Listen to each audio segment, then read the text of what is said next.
now? Okay. Bobby Slowik, new offensive coordinator for the Houston Texans.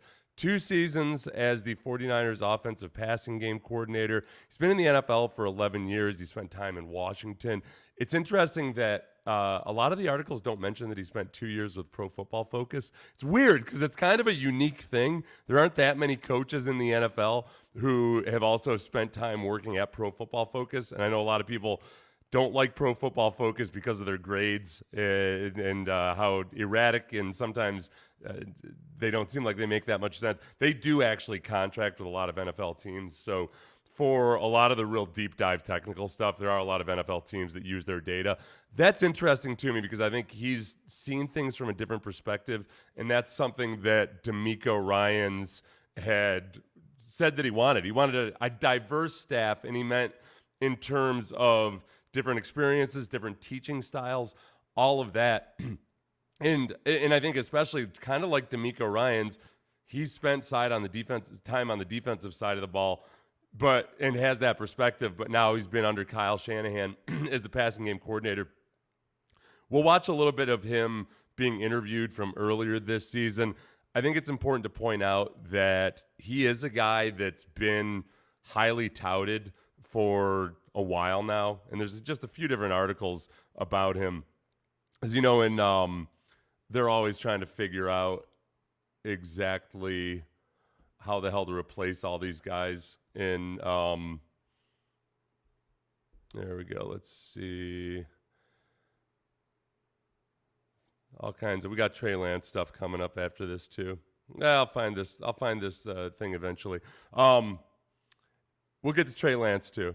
But as far as, let me get out of this damn thing. As far as Bobby Slowik himself goes, I think you're gonna probably see a lot of what they've been doing in San Francisco with Kyle Shanahan. Is they want to have physical guys who can play any of the 5 skill positions, including fullback. If they get a fullback, if it's going to be Troy Hairston or somebody else that can split out wide, they're going to do it. There's going to be a screen game. They're going to have guys like Nico Collins, hopefully, dragging guys for first downs because they get them open in space. So there's a lot to get excited about. And I'm in that mode right now where I'm going to go ahead and allow myself to get excited about this stuff. Let's look at, there's an article from The Athletic in which they talked about, let's see, Kyle Shanahan really heaping a whole lot of praise on him from early in 2021 when he was first named the offensive coordinator. Screw it! I had this all set up. Now it's shot. Here we go. Okay. Bobby Slowik, yes, agreed. And we are going to go ahead and present this. I was so excited to have like all this. I was so excited to have you guys share all my new technical skills, but I'm just going to read it instead. Screw it. Matt Barrows in The Athletic was asked, who is Bobby Slowik? He apparently went from offensive assistant to passing game specialist. That's a pretty big step. Now, this was in spring of last year, and Matt Barrows said, yes, agreed. In a previous mailbag, I was asked about up-and-comers on Kyle Shanahan's staff and pointed to Slowik. The team confirmed as much when it released its coaching changes on Thursday. Slowik went from offensive assistant to offensive passing game specialist. When Shanahan and his staff first arrived in 2017, Mike LaFleur's title included passing game specialist. I know the bloom is off of Mike LaFleur's rose compared to when this article was written, but bear with us. He was later promoted to passing game coordinator, blah, blah, blah, blah, blah. With LaFleur now with the Jets, his previous workload presumably goes to Slowik. He's essentially been LaFleur and McDaniel's assistant for the past 2 seasons. He's the son of Bob Slowik, who's a defensive assistant under Mike Shanahan and alongside Kyle Shanahan in Washington. So you talk about being steeped in the Kubshanistan tradition. We're very much in that territory right now. I think that the diversity and experience and the fact that he's from Kubshanistan, but he's spent time like outside of the NFL, he's spent time as a defensive coach. I like that D'Amico and Nick are kind of following through on what we've been promised. These guys, this is a guy that D'Amico obviously has a lot of experience with. Frank Ross, the special teams coordinator who's going to be retained, isn't a guy that D'Amico has experience with, but obviously Nick has experience with. Matt Burke, the defensive coordinator, doesn't have extensive experience with either of these guys. So I think they're looking all over the place. One of the other big notable things is that as Shane Steichen is named the head coach in Indianapolis, all the guys that the Texans were considering, many of the guys that the Texans were considering have become head coaches now. And so it's not like the Texans are going just strictly down a New England pipeline. They're not going down some weird Josh McCown pipeline. I think even though there's a hazard in sometimes following the herd, they're doing things in a conventional way, I think, and they're going to try to start working on, as you guys know, this pipeline that I wanted. Enrique Martinez says they are hiring Draw Johnson as the quarterback's coach. So, yes, I didn't know if that was public or not yet. Draw Johnson is going to be the quarterback's coach, and there was starting to be. I was a little aggressive in my video yesterday about Cliff Kingsbury and how much I didn't want him with the Texans. Some of that was me wanting to put a rubber stamp on what I felt was going to happen, which was Bobby Slowik getting hired. It was a little odd that all of a sudden Cliff Kingsbury's name was being brought into it. I don't know if that was just a genuine exploration by both sides there, or if maybe it was a little bit of gamesmanship by the Texans to push along the contract negotiations with Bobby Slowik. I wouldn't be opposed to that at all if that were the case. But I feel good about this. I think that you can go forward, and as D'Amico talked about, he wants to be physical on both sides of the line of scrimmage. D'Amico's got that side taken care of on defense. And Matt Burke is a defensive line coach and a linebackers coach mostly in his career when he wasn't doing kind of other little side projects, the defensive strategy specialist or whatever he was for the Jets. So I get really excited about that. I think that it'll be a brand and element of offensive football that hopefully looks a lot like San Francisco. And this is why I get excited. Obviously, they've got a lot of work to do, but this is why I get excited. I broke down several San Francisco games this year, and I can't tell you how much I fell in love with their style of play. They're Blutos, man. They just want to physically pound people and put their forearms on the opponent's throats, and it is just so cool to watch. And I think when D'Amico talks about that mindset, that's the same thing they do on the offensive side of the ball. I know Kyle Shanahan always had this reputation as some mild-mannered, soft-spoken dude. If you watched him on the sidelines, he looks a little psychotic. And I know that Bobby Slowik looks a little bit like almost like a school kid or something. I think he just photographs that way. I purposely chose for the thumbnail for this video one in which he looks a little bit more like Sean McVay. Like if you're going to look boyish, but maybe with a little bit of an edge. Sean McVay's got almost that like that better-looking Gruden style to him. That's how I choose to look at Slowik right now. So Houston Cash Buyer says, do you think we have the offensive line to protect the quarterback like Bryce Young? Not yet. Not yet, we don't. And the rookie left guard has to get his act in gear. But the other question would be, okay, is the rookie left guard athletic enough to play the style of outside zone run that presumably the Texans are going to want to do? I think that would equally be an answer of not quite there yet. And I think this offseason is going to be really big. And we'll actually take a look at the depth chart because I want to talk about how Bobby Slowik might actually affect a lot of this. And I'll tell you guys another thing too, back to the Cliff Kingsbury stuff. I know a lot of people were kind of upset with me and thought that I was a little too aggressive perhaps in my disapproval of Cliff Kingsbury. It's for a couple of reasons, but one of which is that I got to tell you that there was, look at that. Oh, we got like an Inception thing going on there.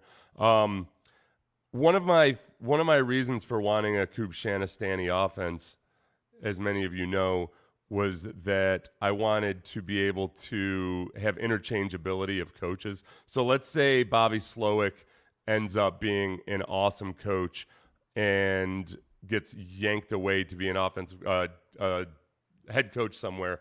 You don't want to have to all of a sudden start from scratch. In Cliff Kingsbury, it's funny. I was kind of scanning through articles. Some people from Texas Tech and some other people, they were pro Cliff Kingsbury, implored me to do a little bit more research. So I did, for the sake of, I don't want to be a complete jerk all my life. And if Kingsbury had been hired, I wanted to be able to get on board with him. But, and this is not a negative or a positive in and of itself, but Cliff Kingsbury's offense was named like the second most unique in the NFL last year, which could be great when it works out. But when you try to replace a Cliff Kingsbury, if somebody were dumb enough to give him a head coaching job again, then all of a sudden you got to try to figure out exactly how do we replicate that same thing. Where if you're using a Kubshana-Stanny system, there are way more coaches out there that are familiar with the concepts, the philosophies, the verbiage, which is huge, the play calling names, all of that. And I also think that maybe when we watch a little of these videos there later, you might see that I'm not so sure Slowik's right there yet in terms of having a head coach persona. So we'll cross that bridge when we come to it. If you look at the offense right now, Nico Collins, if you can get like a Brandon Ayuk looking performance out of him. Obviously, like Deebo Samuel is a lot to ask, but those guys they're big, they're physical, they run after the catch. I think Nico Collins very much can be that. Brandon Cooks doesn't quite look like the same guy, but let's remember Brandon Cooks has experience with Sean McVay. They run a different version of the Kubiak-Shanahan looking system, so there's certainly a place for Brandon Cooks if he comes back into the fold. I don't know, man. After I got at 180 on Laramie Tunsil and how he went from being like a guy who's on his way out to a guy that now is like the captain and the stalwart of the team, I'm going to give time and see what happens with Brandon Cooks. John Mechie, another one that you might think, okay, if I remember Kubiak's system right, it wasn't like they usually had a slot-looking type with wide receiver, but they did work in David Anderson. Remember, it's not like they're opposed to ever having a classic slot receiver. And Mechie, I think, has that absolute toughness that D'Amico is looking for. And if some of you didn't see the reports, when Casario was on with Sean Pendergast and I in the morning, Payne and Pendergast, 6 to 10 a.m. on weekdays on 6 10 a.m., he said that it looks like Mechie will probably be ready for OTAs, which is damn good news, or at least training camp, whatever. He was very careful, he didn't want to make promises or anything on behalf of him. The offensive line is where we get to the interesting part. As we talked about, Kenyon Green has some work to do. Justin Britt is parts unknown. I don't know. He might be off on a darkness retreat right now, for all I know, with Aaron Rodgers. AJ Cann could be replaced. Free agency is going to be interesting for these guys, but at tackle, I think you're okay. Jordan Akins, guy, again, we talk about run after catch and physicality. I think that Jordan Akins, if he's a little late in his career to all of a sudden turn into an awesome run blocker, but this scheme might help him out a lot. And then, boom!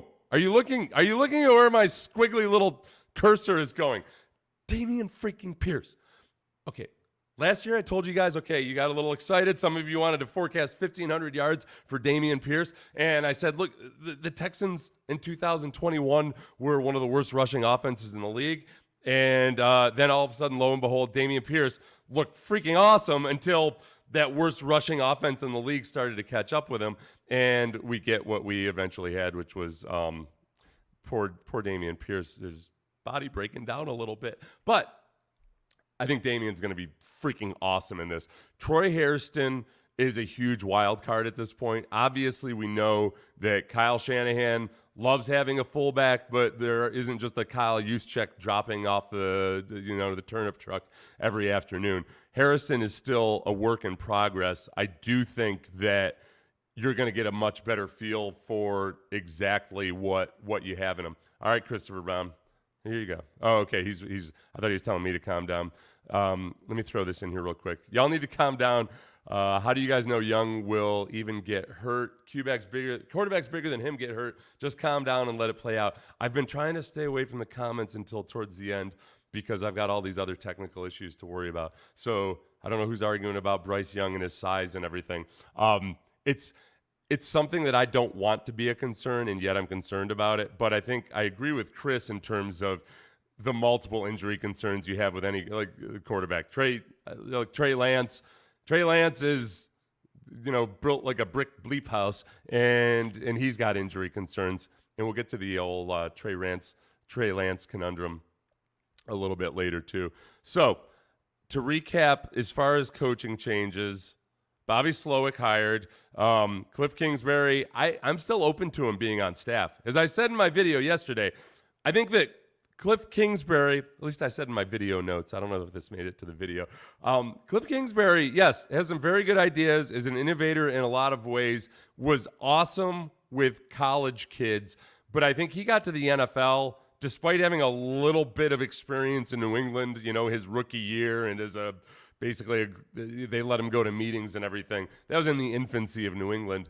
I think him just spending some time in an actual NFL offense with somebody different could do him a lot of good for his next go-round if he decides to be an NFL offensive coordinator. I felt like there were a lot of elements of Cliff Kingsbury's offense that, frankly, were still too college-like. I think that in the second halves of seasons, defensive backs could watch his offense and look at the body language of wide receivers and know whether they were involved in the read or not. There are a lot of things that are just more subtle and less about the actual way the play's drawn up as much as the way it's coached that just spoke to a primitive college mindset. And it's not necessarily Cliff Kingsbury's fault, except that I don't think he's as driven as a Chip Kelly was, for instance, when he came in to figure out how to adapt his offense to the NFL. So I'm not a Cliff Kingsbury hater. I just did not want him right now, and I think Bobby Slowik is going to very much be a good guy. I'm going to show you a video. If we can pull this up. Here we go. It's going to be, this is Bobby Slowik interviewed before training camp this year. Way we kind of go about installing our offense and the process we go about doing it and the reasons we do it, and it's the same this year as it's been in the past, and it is not easy in the beginning, especially the way the defense is playing right now. Okay, so I think this is early in camp when apparently maybe the offense was getting their ass kicked all over the place because you had Nick Bosa and Fred Warner and those guys and D'Amico Ryans, frankly. So, frankly, D'Amico Ryans was just dominating what turned out to be a very good offense. It's very difficult, but it takes time to train how to play in rhythm, how to feel the pocket, how to stay aggressive, how to know when the right time is to let stuff rip and when the right time is to check the ball down.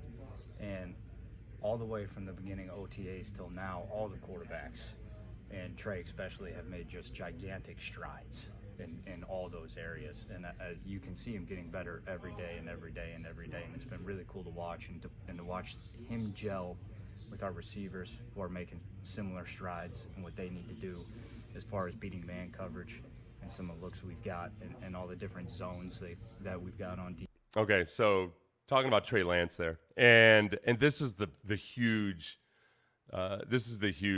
question mark. And frankly, they get into a lot of 49ers stuff that I'm not interested in. I got a little dismayed, or I got perturbed when I was reading some of the stuff written already about this hire. It's very much more focused on how it affects San Francisco, and understandably so, except the Texans keep making all these moves that are pretty universally lauded by the NFL literati, and I'm kind of taken aback by it. I'm not used to all this widespread praise in the offseason, and we'll be the first to tell everybody that I'm talking about all of you and me that you can't win in the offseason doesn't mean anything, right? But it kind of does when we haven't had a lot of W's over the last 2 years. So give us a few W's, man. So Trey Lance is the big question. And what do you know about Trey Lance right now? Not a whole lot. This is where I get very nervous about trading for Trey Lance, as so many people suggest, because you look at various anonymous NFL scouts or execs, and they'll say, hey, well, I don't think Trey Lance's trade value is all that high right now. I think Trey Lance's trade value is as high as it's anywhere on the spectrum from can't touch him. Like, remember Kyle Tucker? Remember when Kyle Tucker was untouchable and nobody was really convinced that Kyle Tucker should be untouchable? We were like, I don't, Luna, what the hell? What's so special about Kyle Tucker? And then you find out that, oh, here we are a few years later. We're like, you got to pay Kyle Tucker $300 million now. He's going to get that money elsewhere. So it could be there. He could be untouchable. Or, God forbid, if Kyle Shanahan were willing to give up Trey Lance for like a 4th rounder, I would say don't waste that 4th rounder. Because one of my golden rules in life, football or otherwise, I told my wife this when I married her. I said, honey, if Kyle Shanahan quits on a quarterback, then my offensive coordinator is not going to transform that quarterback. It's just a rule I live by. Kyle Shanahan is likely going to get the MVP season out of Matt Ryan. He's going to take a guy. Oh shoot! Why the hell am I blanking on the second-year quarterback? The quarterback, Bill O'Brien's quarterback, is second year. It's late. It's been a long day. Anyway, that son of a bitch. Give it to me. Anyway, that you're going to take a quarterback and get more out of him than Kyle Shanahan did.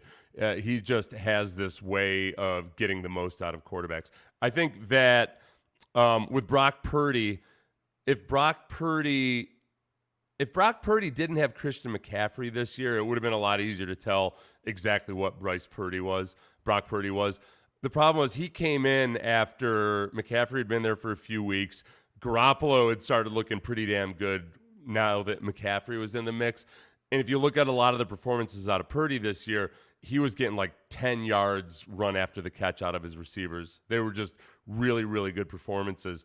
And I don't know if if they've seen enough out of Brock Purdy to know that he's definitively better than Trey Lance. So I don't think it's going to happen. I know there was an anonymous executive that saw perhaps the 49ers trading Trey Lance to Tennessee.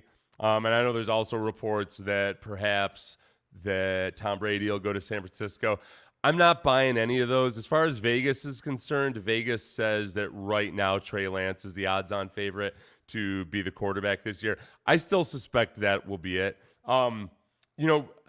Purdy, when Purdy scrambled in extended plays, I think that's when some of Kyle Shanahan, nay, Bobby Slowik's brilliance was most on display, was because the play was extended, and you credit Brock Purdy and his athleticism and having a cool head as a rookie to do that.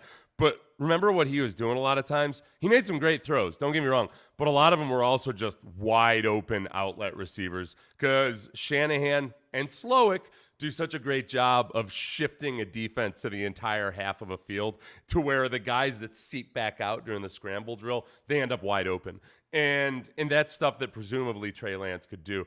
I don't think they're going to give up on Trey Lance just yet, so we'll just we'll get something else. Let's see. NBC, if you're asking why I looked like I got dumped into a bucket of Miracle Grow, I don't know if you're talking about Bobby Slowik or me. My green screen's all messed up because my office is getting redone, so I took a picture of it before we did it, and I'm using a green screen. Apologize to be lying to everybody, but that's why you see a little bit of green every now and then. Umberto Gonzalez says, whoop, whoop, love the hires. D'Amico, the mastermind. Last piece missing, my boy Bryce Young. Let's go, baby. Get the quarterback right. Go Texans. Got my season tickets set, baby. And Dangerous Juju says the Colts don't have a lot to offer to get Bryce Young. That's the question right now. I think if I had to guess, I think that Caserio and D'Amico Ryans probably have the same reservations all of us do. Look, I love Bryce Young. I'm enthusiastic about Bryce Young. I think he's the right kind of kid. He's got moxie and football IQ. He's got time under Bill O'Brien, which is actually a really good thing. Bill O'Brien is many kind of weaknesses as he has. He is a very smart football guy. A lot of quarterbacks gush about him.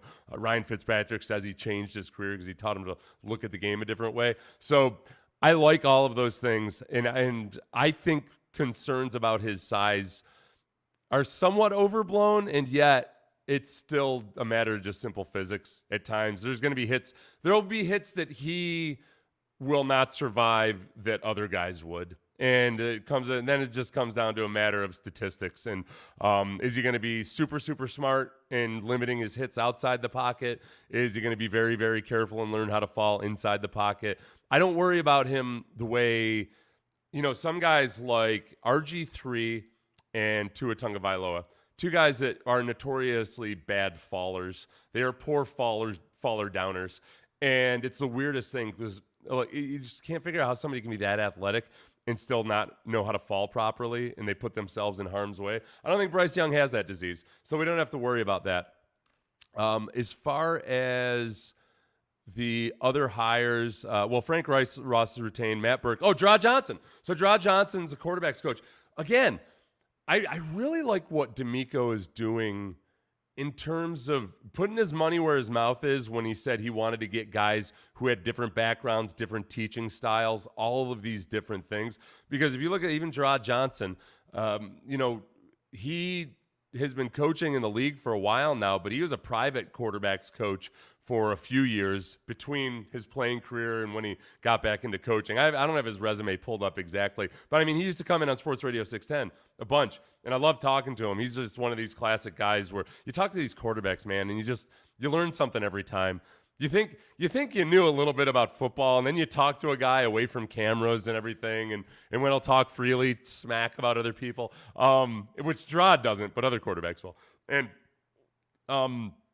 just by being like a high school quarterbacks coach, the private academies and lessons and everything, I think you learn a different aspect of the game there. So, and I do think that when they brought Kingsbury in, maybe there's still a role for Kingsbury either as a consultant or the pass game coordinator or something like that.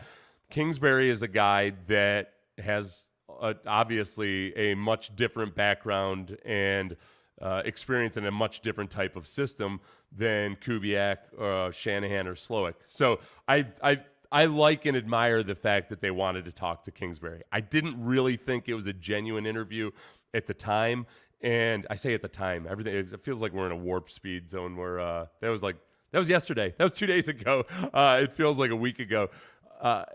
Understand Money says Texans fans are back. I think you're right. I think Texans fans to a certain degree are back. I want to bring up a couple of articles. This one from an unnamed executive about Trey Lance. And we'll get this. Let's see. All right. I think losing. So this is from during training camp, and it was in, I believe, The Athletic about what unnamed anonymous execs thought about Trey Lance. I think losing Lance for the season is tough from a long-term standpoint because they need those reps to develop. They clearly see him as their future. It's hard to evaluate him when he's not playing. And I think that's the most reasonable place for the 49ers to be right now is they don't know exactly what they have in Trey Lance. Trey Lance's upside athletically is still better than Brock Purdy's. And I'm not saying as a quarterback, but I think athletically, it's just, I don't know if you can't even call it an upside. Trey Lance is just a better athlete. But it's not like Brock Purdy is a bad athlete, and he certainly showed an escapability.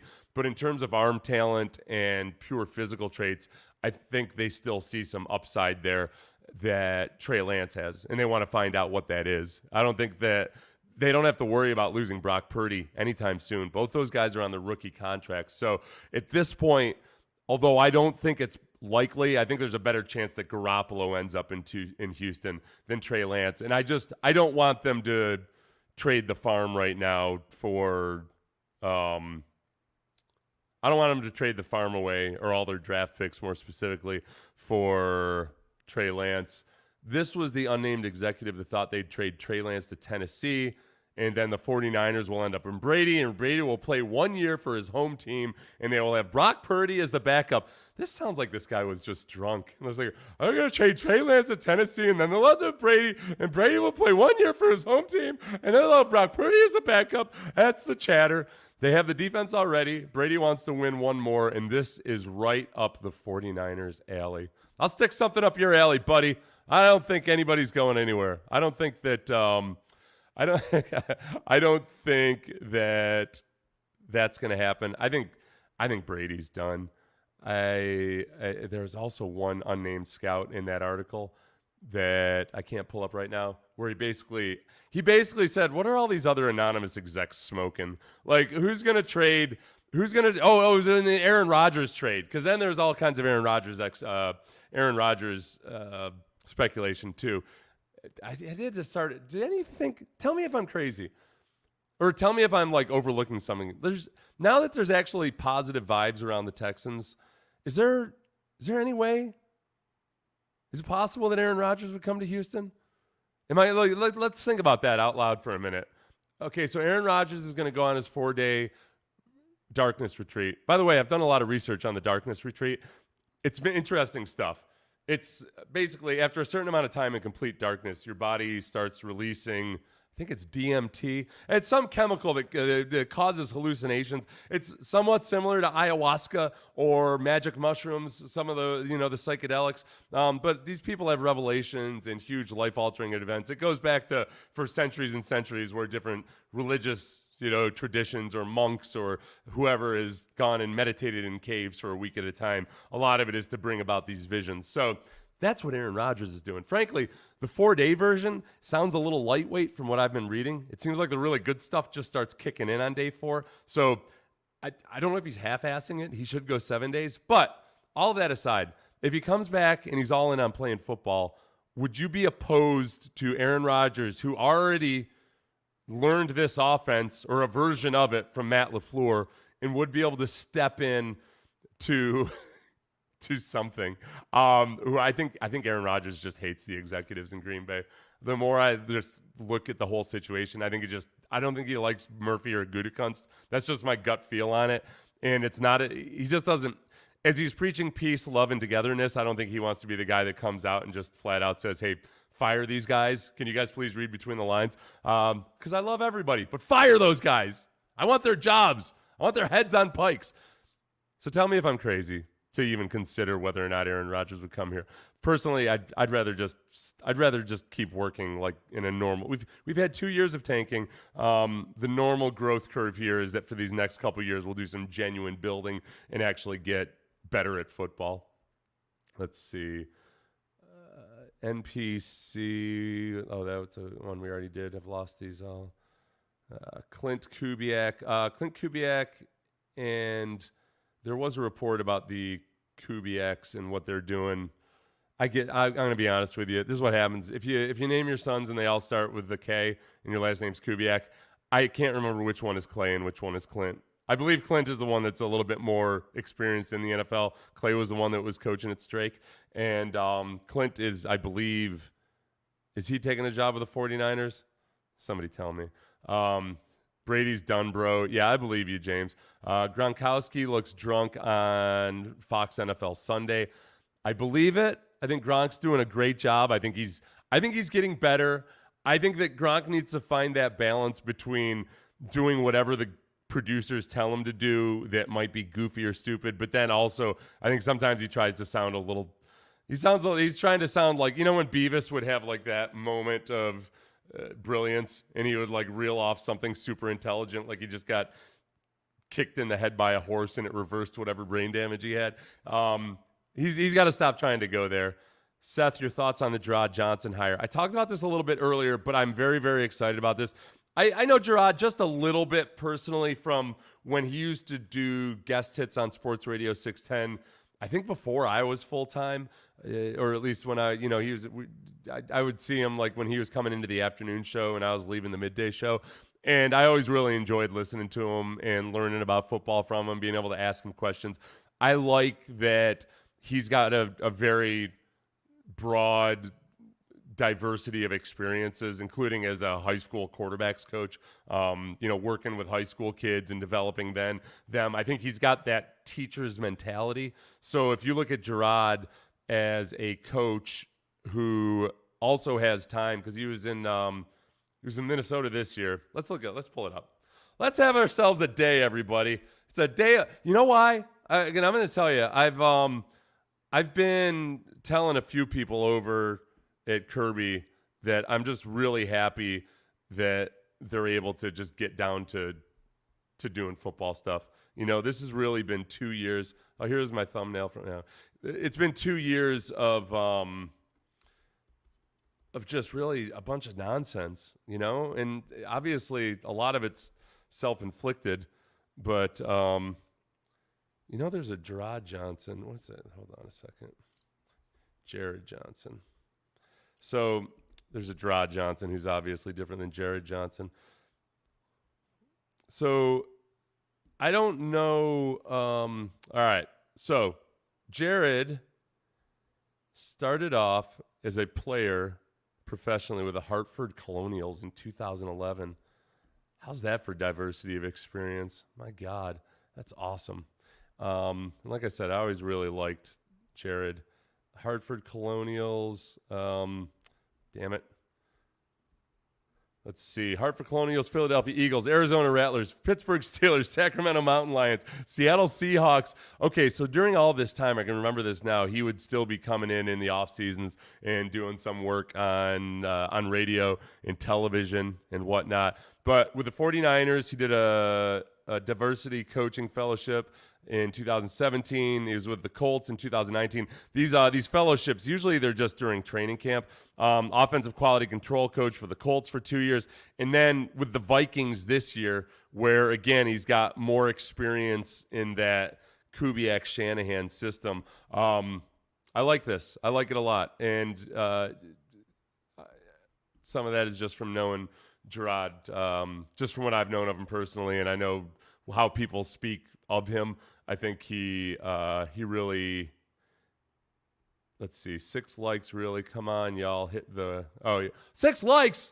I need more likes. Apparently, people say that's a big deal. I got 258 people watching, and only 6 of you can like something. Damn it. Unacceptable. Let's see, James Jones. Presumably James Jones, a guy and not the football player. I'm a Washington fan. You got squad, just need the right pieces and you'll be straight. I'll take that, man. I'll take that. If Cliff was our offensive coordinator, we would definitely draft a quarterback.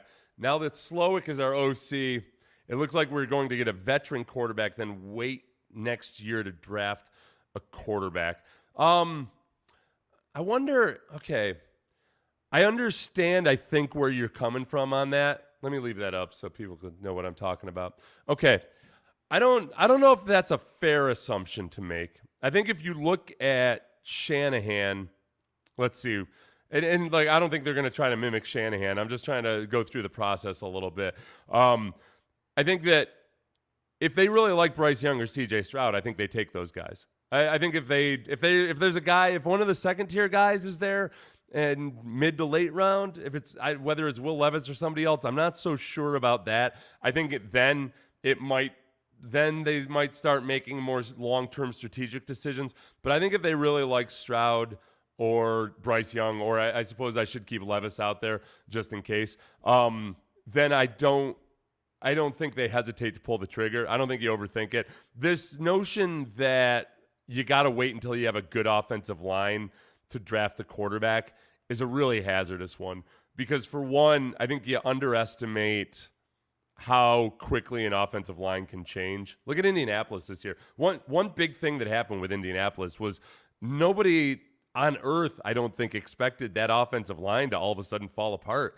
And that offensive line was one of the things that kept them a respectable football team through multiple different quarterbacks, old quarterbacks, young quarterbacks, and they just fell apart. So it can work that way where you can get really bad. But also, if you look at the Texans' offensive line as it's constructed right now, they're fine at offensive tackle. they are okay at right guard. AJ Cann's fine. AJ Cann is fine if he has a good center to his left.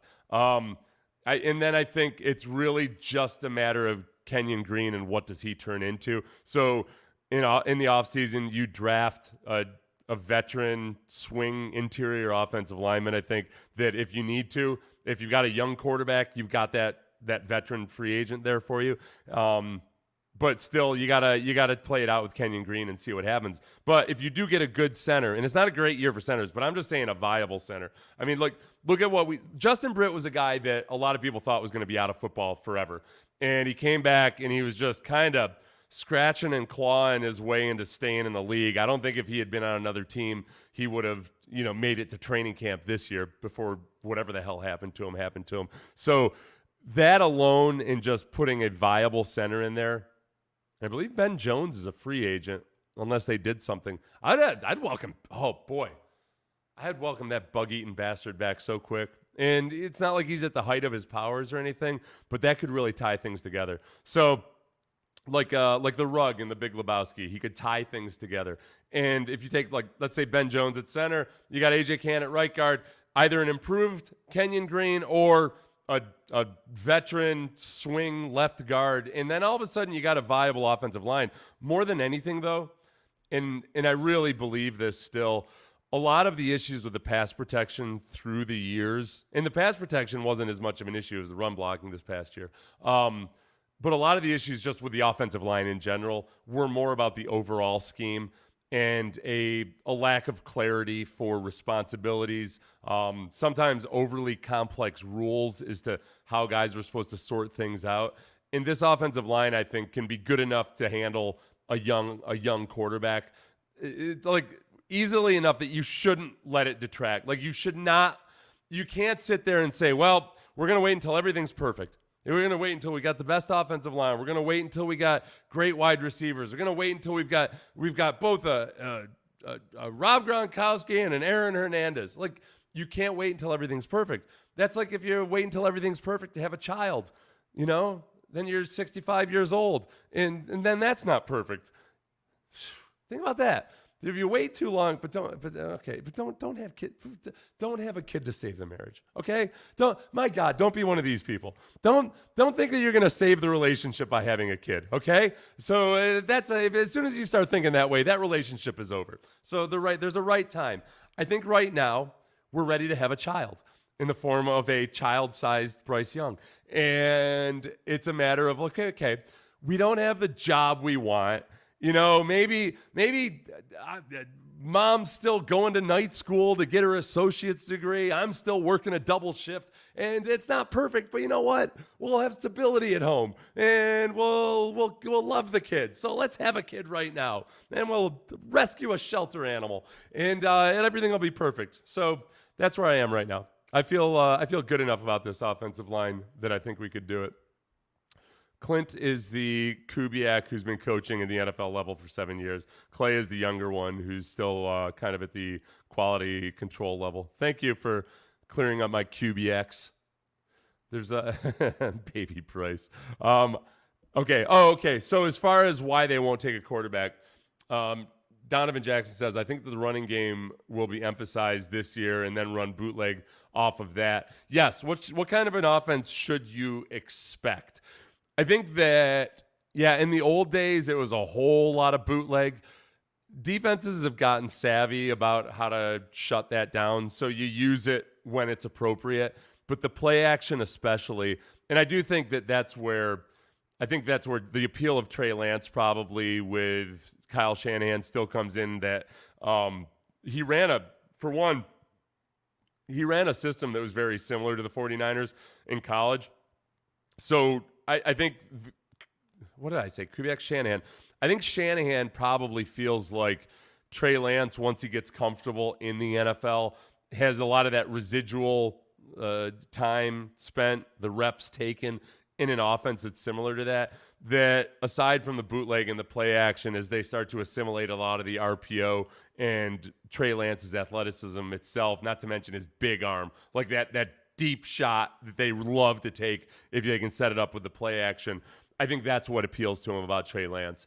And I think that's always going to be there. You know, if you're a quarterback like Shanahan and you spend a half a year with a guy, there's always a danger that you take that half year and you start thinking, oh, okay, well, that can, that's who he is, and we can do that all the time. And it just doesn't work out that way. We've seen it so many times where that half year mark is kind of when teams start to catch up to what you can do. And they never really had an opportunity. Teams didn't really have an opportunity to figure out what Purdy could and couldn't do. So I don't think there's any way that Shanahan looks at Purdy as like, oh, yeah, that's our guy. We know for sure. Because Brian Hoyer was once that guy. Brian Hoyer was a guy that looked like for a half a season, man, this might really be the guy. I think we got something here. Then you know what happened? The Texans got duped. They got duped because, not only did he look good for half a season before injuries took their toll on the Browns' offensive line and on the quarterback himself, I believe, but he's got experience in New England. So now we'll bring him in, and Brian Hoyer will certainly be better than Ryan Fitzpatrick. Shanahan doesn't want to fall into that trap. So let's see. I think y'all are getting Young, as in Bryce Young. The Bears have Fields. Also, it's the Bears. You never know with them. Yeah, you do never know with them. I think they are all in on Fields. I think the coach has to worry about places where I think the coach has to worry about his job security more so than the quarterback. Aside from the obvious ones, I think that the Bears are one. I guess this is obvious, but I don't know if I've seen this chatted about in Cleveland somewhat. I haven't seen it talked about a lot nationally, but the Browns, man. I mean, I feel like people in Cleveland, I don't think they really realize the power that David Mulligetta wields. That it's Stefanski. If Stefanski is not Deshaun's favorite dude come training camp, even, I don't know, man. And I don't even think it was Deshaun that got Bill O'Brien fired. I'm not implying that. It's just that they're not going to wait. The Browns themselves aren't going to stick around and see if Stefanski is definitely the issue or not. If the guy that they're giving $230 million guaranteed to, thank you, Benjamin.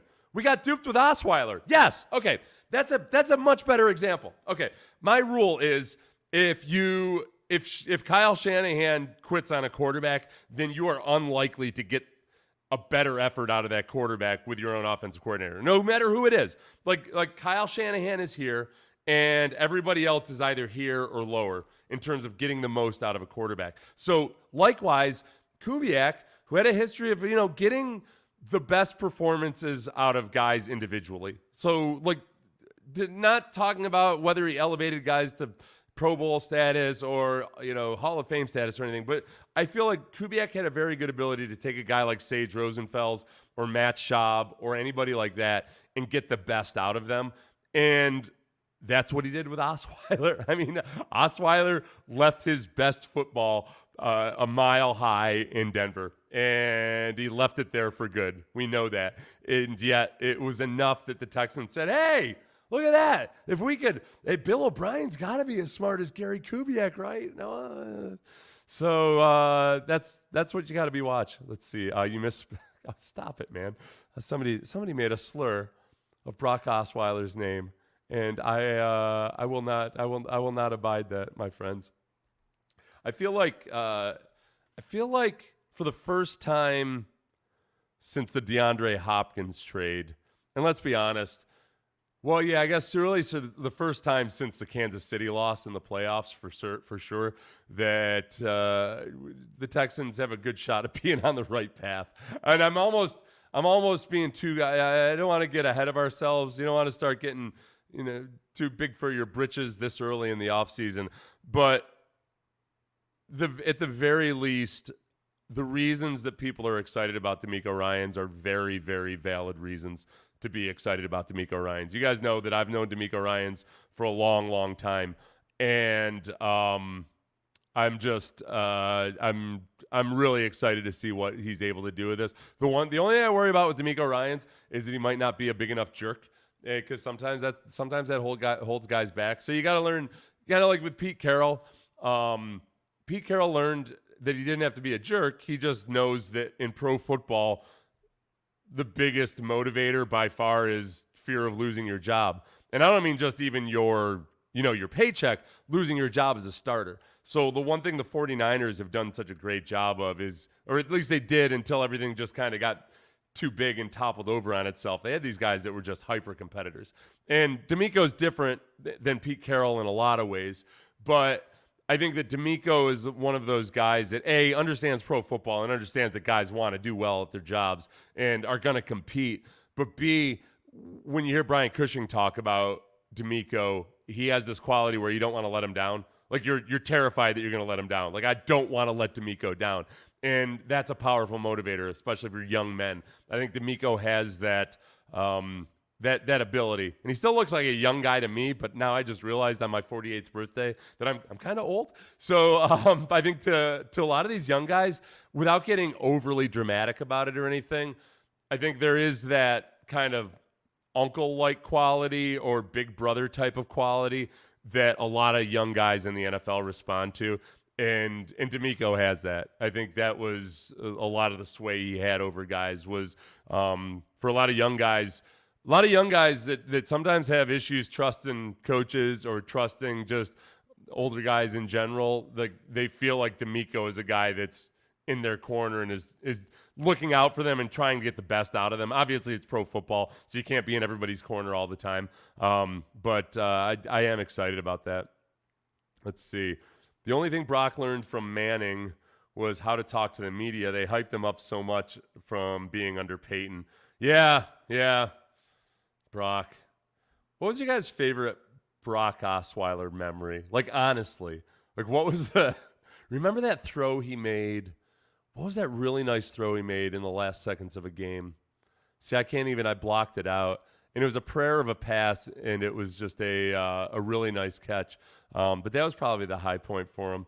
I would say, like, throwing into cover two, like, into spots that high school quarterbacks not to throw were my least favorite memories.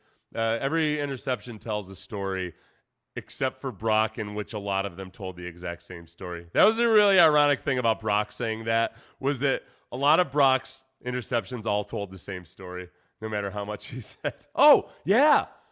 Joe Duke, the only thing I remember was the Mexico lights. Okay, all right, now we're working with something. When he had laser beams shined into his eyeballs, that's when he was at his best. He was like the first crypto dude, right? He was to the moon with those lasers in his eyes. He was a man ahead of his time. And now he's a college commentator. The horrible HEB commercials, those were pretty bad. We're for anybody just joining us, we're going over the best and worst Brock Osweiler memories since we're I don't know. Okay, let's see. The worst things, now that we're all actually feeling pretty good right this moment, the worst things from the past decade. The worst things from the past decade, I would say various J.J. Watt injuries. I think the time DeAndre Hopkins said, "Get him the bleep out of here" about Brian Hoyer. I would say the time that that Andre Johnson in 2013 was so upset that he walked off the field early. I believe that was in 2013. Let's see. The Thrumble, the throw for a fumble. That was in Denver, was it not? Let's see. Osweiler has the same amount of playoff wins as Watson. It's true. Never forget. When he was in college and spiked that Sunday.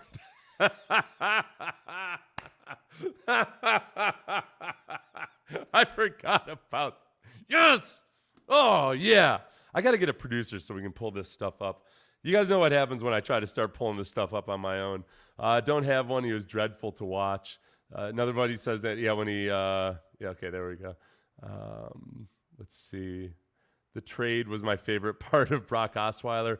That is a topic of conversation in Houston, the Osweiler trade and where you were on that day. I was trying to watch a movie for 2 straight hours without checking my phone because I was trying not to be so ADHD. And I broke the rule and ended up having to pause it. Brandy was very upset. She wasn't that upset, but she was like, "All right, Seth, seriously, you lasted not even an hour into this pledge." Okay, let's see. Big Papa says this. Let's get back to our guy, since we haven't really talked about it much in like the last 45 minutes. Bobby Slowik. So Big Papa says, "Oh great, another 49ers coaching steal somebody else. I have to think highly of his I can't. Big Papa, I can't read this. Oh, great. Okay, you're a 49ers fan, and you're upset about another 49ers coaching steal. Good luck, and hope your players have a good character, because D'Amico will demand it." Yes! Yes, Big Papa! Yes! Yes! Big Papa's the man! Listen, Big Papa, I have a video for you that's relevant to this. And it's, or I have a screen. I want to impress upon everybody just exactly what a challenge this has been for Kyle Shanahan to replace a lot of these guys. Because that's Bobby Slowik. We watched him a little bit earlier. He does not have a dynamic personality, which is awesome, because that means there's a really good chance that he will not be plucked like anytime soon. So, all right, this is from 2 years ago. These are the coaches that he's lost: Mike LaFleur, Mike McDaniel, Bobby Turner, Wes Welker, John Benton, the offensive line coach, used to be in Houston. Bobby Slowik, now gone. And this was, I believe this graphic is from Robert Mays at The Athletic, so I foisted it from him. Okay, now, but this is where I want you to take a little bit of a leap here, because I know one of the huge concerns is, okay, you hire a defensive coach, he's going to have to replace his offensive coordinator, and then what are you going to do about it? I think that, for one, like I said, Bobby Slowik, like right this moment, does not seem like he's got a huge a huge head coach personality. That can change. Don't get me wrong. Guys grow into it. He's only 35 years old. His balls have barely dropped by now. So, but let's remember that this 49ers defense has been really good for 4 years in a row now. They've been top 10 in defensive efficiency for 4 years in a row, and I believe they've been top 5 for 3 of those 4 years. So that's with Robert Saleh and with DeMeco Ryans as their defensive coordinator. But Kyle Shanahan's an offensive-minded coach. And I know it's a little bit apples to oranges, but Kyle Shanahan as an offensive-minded coach, has lost all these guys, and now including DeMeco Ryans, but Robert Saleh, their special teams coaches, all those guys, and yet they've remained very, very good.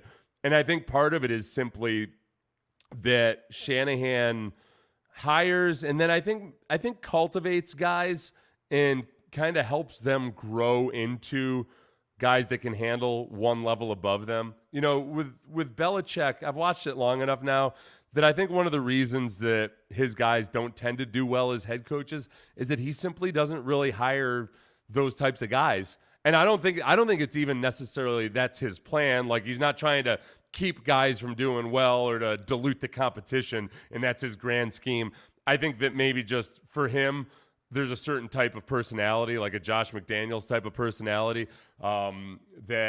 that works real well under him, but that doesn't necessarily make the best head coach. And we'll see. Maybe I'm wrong about Josh McDaniels. We'll see. But at least as a young guy, he wasn't that guy. So, I mean, let's be honest. The Belichick personality doesn't really usually work as a head coach unless you happen to be a genius. And also maybe with a creative view of, creative interpretations of various rules and whatnot. So, like, that part is exciting to me. I think the fact that Slowik was identified a couple years ago by writers in San Francisco as like the next bright kid on Shanahan's staff, and he's been the offensive passing game coordinator for 2 years now. And if you watch the 49ers play, that's no simple passing offense to pull off in terms of what they ask. Oh, this is what we should get excited about. Let me write this down. Got to talk about this with Sean Pendergast on Monday. Versatility. Because we've watched, O'Brien try to shoehorn guys into versatility a lot over the last few years. Landry Locker started saying that, he would say the V word instead of versatility, because it seemed like that was what they valued above all other things. And that's great if you can get it. And in San Francisco, they got it. Now, you credit John Lynch for a big part of that, for going out and finding guys like George Kittle in the 5th round. Deebo Samuel, Brandon Ayuk, neither of those guys high draft picks. Kyle Juszczyk. Juszczyk may have predated John Lynch. I can't remember. Somebody tell me. But you go out and find these guys that can play multiple different positions, and it really does set you up for success. So the versatility element is something I think maybe you finally blessedly have here in Houston, and we don't have to. It doesn't have to. You don't have to call it the V word anymore. Big Papa. Before I go, I want to give you a little bit more shine because I'm going on a hike with my family here in a second. It's so much fan fun. Do you have a team that you can have your kids root for because you know they are a good character? Enjoy another 49ers product. Oh, okay. So having a team you can root for because they have good character. I will say, oh yeah, plus Big Papa points out, thank you for the 3rd round compensatory pick. The 49ers will get a 3rd round compensatory pick because they had an assistant coach who was a person of color or minority elevated to head coach elsewhere. So they get that 3rd round compensatory pick. So I think that when you watch the 49ers play, that's the way you want your football team to play. And when you watch D'Amico Ryans talk, that's the way you want your coach to talk. And I'm very excited about Bobby Slowik. I'm excited now. We got an actual football team with an actual staff and no drama about what the vice president of football operations is or isn't in charge of. And we feel good about the family that owns the team. It's just, it feels good right now, man. And we'll get upset with each other. We'll get angry about various decisions. Many of you were angry with me like 12 hours ago because I wasn't a fan of Cliff Kingsbury, and I get it. I'm glad that you love Cliff Kingsbury. But for me now, personally, I'm happy that it's Bobby Slowik, and I encourage all of you to drive safely, drink responsibly, and enjoy your Super Bowl Sunday and your new coaching staff.